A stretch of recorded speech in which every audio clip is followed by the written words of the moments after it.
What's going on, YouTube? It's your boy, Real Funny as fuck. We back at it again with another YouTube reaction video. This time we got disturbing videos found on the internet. Let's get it. It was just after 3 in the morning. A quiet stretch of road near John Wayne and Altura Parkways. No traffic, no noise. Just the sound of a motorcycle getting louder. That motorcycle was being driven by a 29-year-old man named Demetrius Caddis, and he was going fast. But this wasn't just a case of speeding. There was a police cruiser behind him, with lights on and sirens blaring. Not that man running on a motorcycle. It's probably a Harley Davidson. At that, not a sports bike. Now he's swinging southbound over the overpass. He's a real bad driver. A real bad driver. Ran a red light and almost got hit.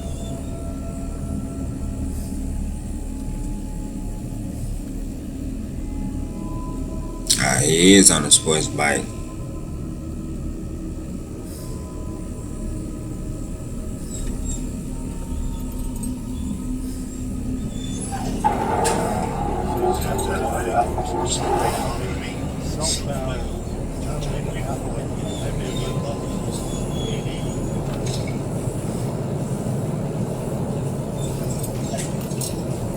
Back there, he said he ran a red light. That wasn't a fucking red light.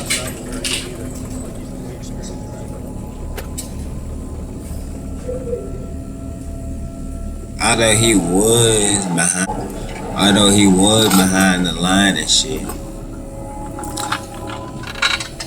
He was like a little cruise. So it's understood. Now he ran a red light. Now he ran a red light. According to the officer, the rider had been weaving through traffic earlier, struggling to keep control. It looked like he didn't know how to handle the bike, or maybe he was impaired. The officer attempted to pull him over. At first, it worked. Demetrius stopped. But the moment the officer decided to step out, he took off. And this is when things went from bad to tragic. What followed was a high-speed chase. Shut your bike off.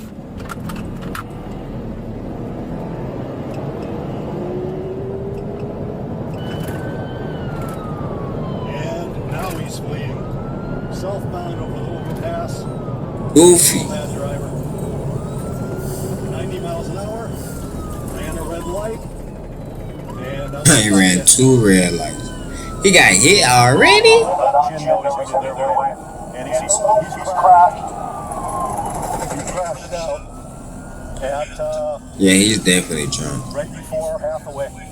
He definitely drunk as hell. Ooh. Altura North. Call paramedics. He's down.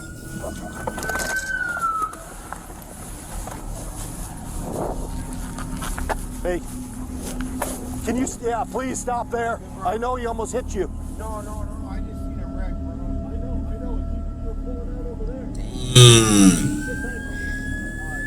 He face on the ground. I know his body's can't go like a motherfucker.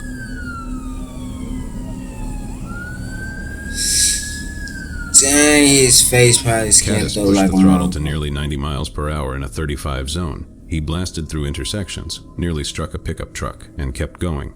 Until he didn't. As the road curved just ahead of the intersection, Demetrius failed to turn in time. He crashed hard. The motorcycle hit the curb and tore apart, scattering debris over 100 feet from where his body landed. Paramedics were called immediately, but when they arrived it was already too late. Caddis had suffered a massive head injury, a broken neck, and multiple fractures. He died at the scene. His face had to be skint up, bro. Like he had to hit face first on the pavement.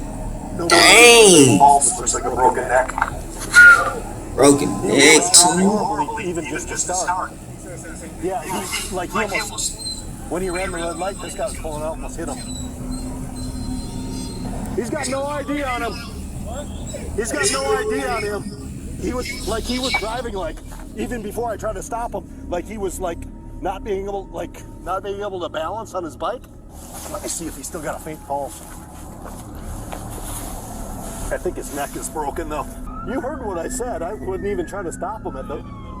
Yeah, I hadn't lit him up until right at Honeycutt, and he pulled over, and then he drove forward and punched it over the overpass. I got down right before here, and he ran the red light. I backed off over there, and then I saw him wreck out. The officer later said it looked like he was inexperienced, like he didn't know how to ride the bike properly. But maybe that wasn't it. Maybe he was scared. Maybe he didn't have a license. Or maybe he just panicked. Whatever the reason was, he made a choice, and that choice cost him his life. Sometimes it's not about the crash itself, it's what leads up to it. And in this case, it was fear, speed, and a single moment of refusal to stop. That's all it took. On December 11th, 2013, a routine flight took off from Kalaupapa Airport in Hawaii. It was a short trip, just a quick flight to Honolulu International Airport, but it never made it there. The aircraft was a Cessna 208B Grand Caravan, a small single-engine plane commonly used for regional flights in remote areas like Hawaii. It was operated by Makani Kai Air, a company known for offering air taxi services to isolated communities. That day, there were 9 people on board, 8 passengers and 1 pilot. The weather was good, visibility was clear. Everything about the takeoff seemed normal. But less than a minute after leaving the ground, something went horribly wrong. There's a check engine light? What's going on? What? What the fuck? That hoe just straight plummeted, bruh. What the fuck?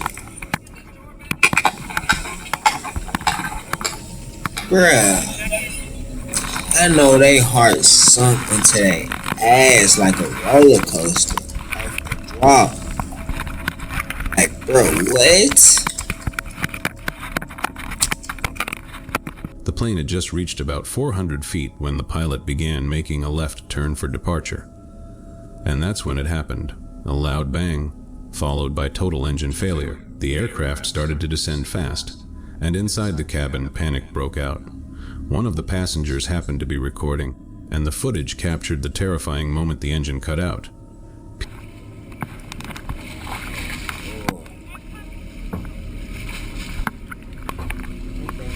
Out, man. I know them sharks. Them sharks peeping anything moving in the ocean.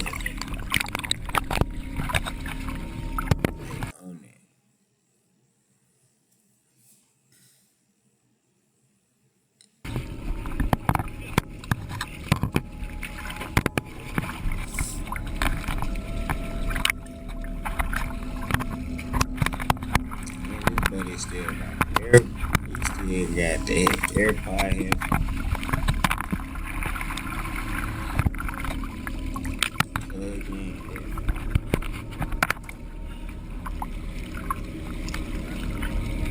People can be heard crying and bracing for impact, and in just a matter of seconds, the plane crashed into the ocean.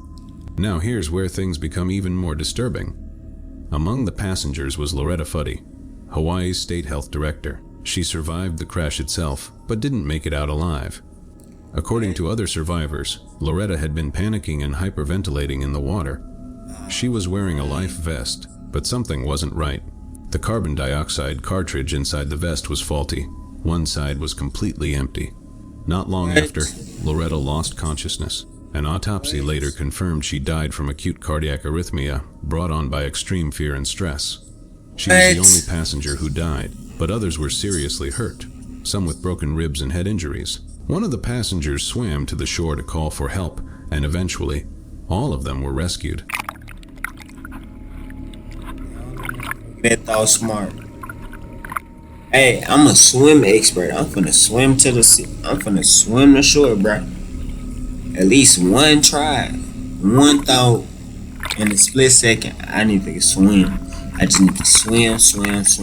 Get the fuck out this ocean. And then One split decision saved everybody. Congrats to that man. Congrats to that man. And then came the investigation. The NTSB launched a full review. They confirmed the engine had failed shortly after takeoff, but also revealed some Check critical engine mistakes light. made by the pilot. Like I said, the check He engine skipped light, the man. required safety briefing before taking off. Several passengers didn't even know how to use their light.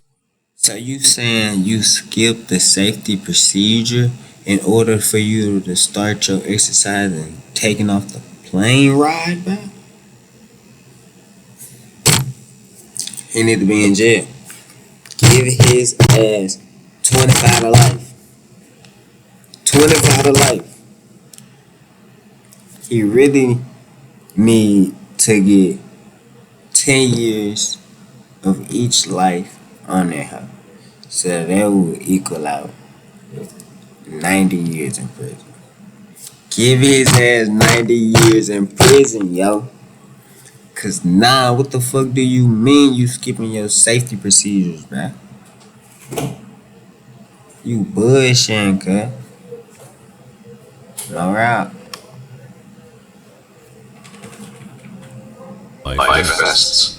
Some couldn't find them at all, and the pilot, though he was 60 years old and experienced, had failed to follow What the fuck? several 60 standard years on and procedures. experience. Why the fuck is he on the plane? Why is he on? Why do he own a But also plane? called out human error as a factor in the I accident. just might even got a license. This might be a hard thing to say, but if the safety instructions had been given, See, this is some true Indeed type shit. things might have turned out That differently. nigga sent in One his life was Indeed lost. resume Others and were left they permanently accepted his ass. And a quiet flight That shit to a lame small as island hell, became fool. one of Hawaii's Sue the whole most company, disturbing man. aviation I hope accidents they in sued the history. company. Cause once they found out that shit would, man, that shit would have me so hot.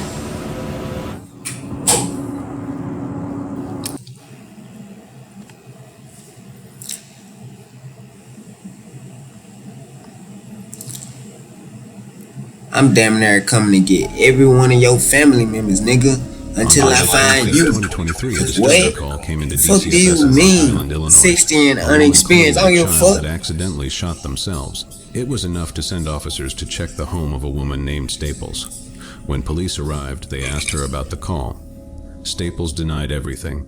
She said no one had been hurt, and blamed her ex-husband's girlfriend for making a false report. At first, it seemed like just a messy family issue. Hi. Are you Miss Staples? Yes, how can I help you? So we got kind of a weird phone call. You know Latricia? No. No. I don't know anybody out here.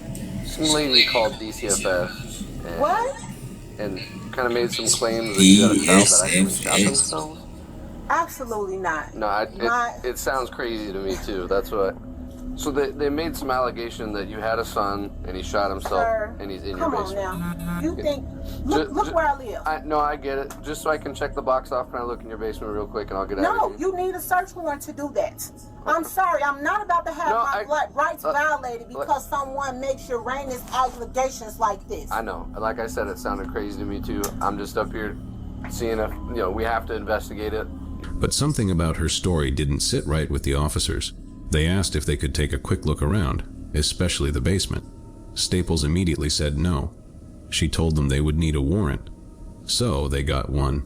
Later that evening, police came back with the warrant in hand. Staples' 4 children were at home. One officer stayed upstairs with them, while the others went downstairs. They searched the house from top to bottom. No signs of a child, no blood, no damage. Nothing that would suggest a shooting had ever taken place. But still, the officers didn't leave. Can I see the warrant before we walk any further? I'm calm. We have a valid search warrant, so I understand, but you haven't let me see it yet, and you're walking through my house. it's right here. You don't run how we out. You don't. You're not in control of this. Okay. I'm trying to see. You all? So I need your phone too. My phone. That's not my phone. Well, that's phone is taking. Hold on to that. What the fuck?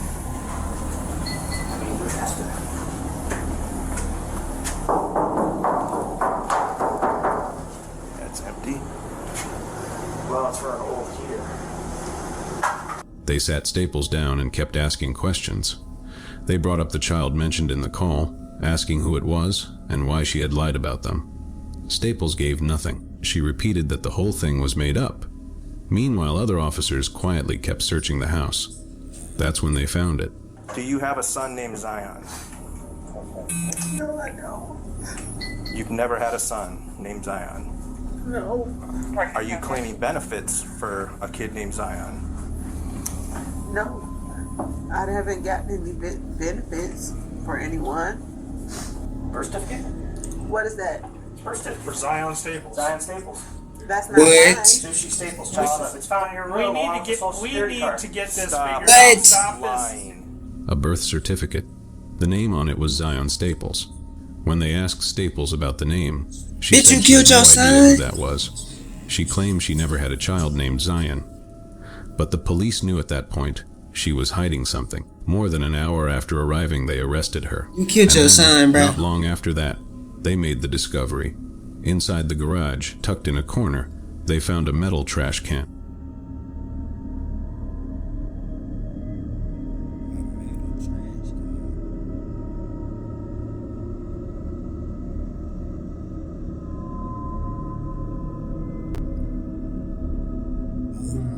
Lord, that blood just easily just. Oh my Lord!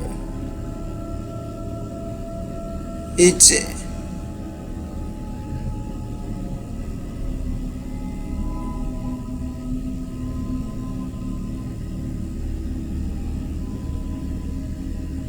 Ah, they're just bags. They're just bags. Okay, they're just bags. I thought it was blood splatter. I was about to say, nah, man. They're just bags. They're just bags.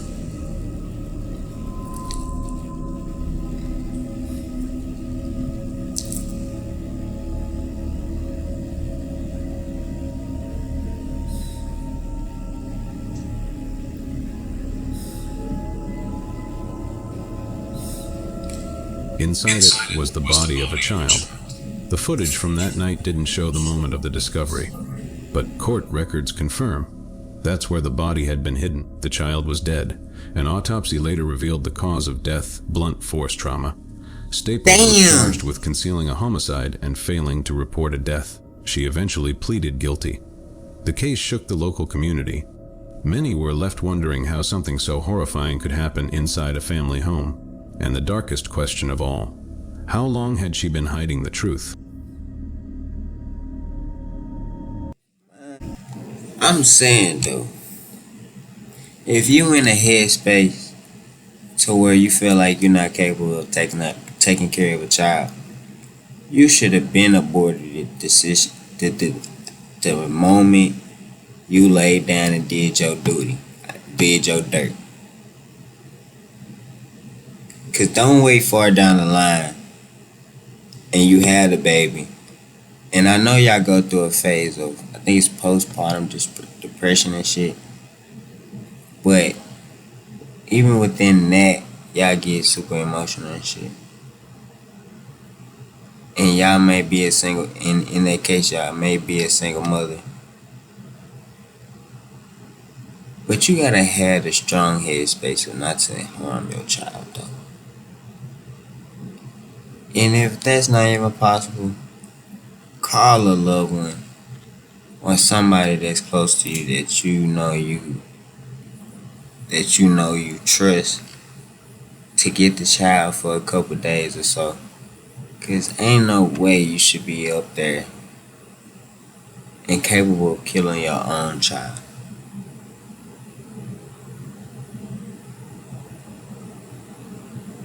That's what Plan Bs are out here for.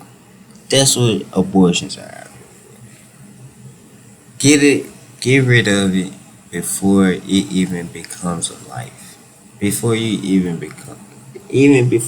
sign that birth certificate. Cause she even got proof that the child was even born. Signed by her. Denying the shit whole 10 miles. Do better out here.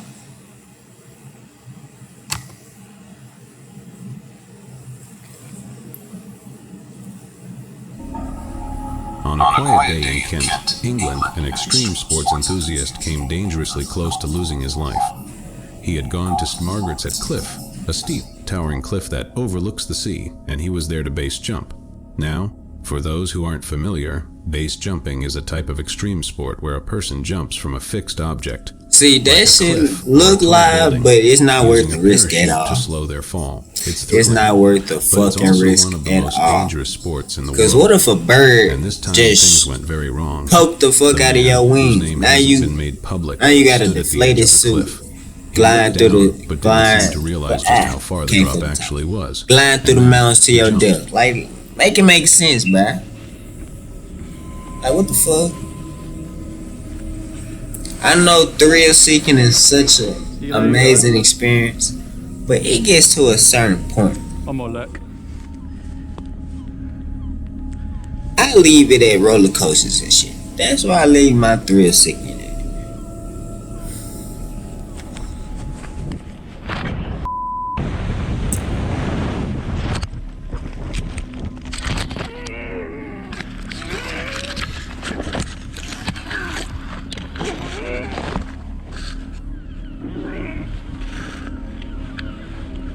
Did he deploy it too late or something? What the fuck? I'm thinking he got a ghillie suit on or something. This man got a parachute. That wasn't even high enough.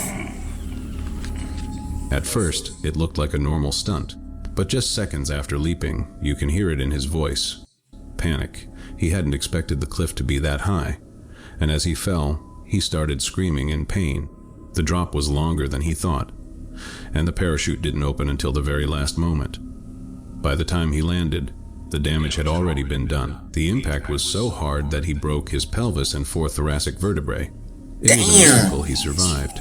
A nearby Coast Guard saw what happened and called for help immediately. He was rushed to a hospital in London. Hey, that was an angel by your side, boy. Said it would take at least 3 months. That was a real damn angel by your side. Cause then if that wasn't the only witness there, boy, you would have died. 1 second later, he wouldn't have. It's harsh to say, I'm sorry, but hey, you would have died, boy. When you take a risk without knowing the truth be said, the truth be told, boy. Sports can be exciting, but if you're not prepared. But that was your guardian angel. That one lifeguard was your guardian angel. Goliath groupers are generally non-violent, though divers are instructed to treat these giant fish with caution. For those who don't know, Goliath groupers are a type of fish that can grow very large. Their size alone can be intimidating. They can weigh almost 900 pounds and grow to be 6 feet long. However, in this case, the grouper initially kept its distance from the scuba divers visiting the bottom of the body of water. After some peaceful interaction and mutual habituation, this happened. Hey, you never know what true intentions with anything like. Whether that's an animal, human, God, shit. Unexpected things gonna happen in your life. Truth be told. And you got to find out by Mother Nature, like the lion goat. Oh!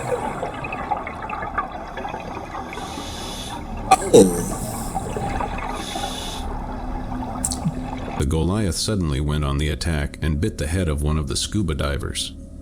At one point, it had its entire mouth around the diver's skull, and though the diver was okay, it was very close to being fatal. Judging by the video, it seems that the diver had their goggles messed up, which, considering the situation and how much worse things could have gone, wasn't a bad outcome. There are also some tales of Goliath groupers attacking divers and even killing them. However, these are rare, and there is no evidence to support these claims. Fortunately, I don't give a fuck how rare it is, man. We riding at midnight. Serious injuries. We riding in right then and there, man. Close call for the divers. This spear that nigga could have ended very differently. Spear that nigga. What?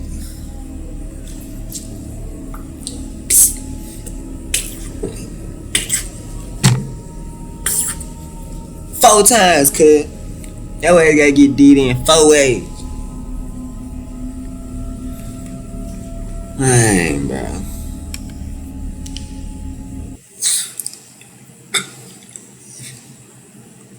RIP my nigga Steve Aaron. Cause what if it was another? Cause if that sea diver would have died by a lion gopher, it would have been the same way. How Steve got killed by a stingray. Man.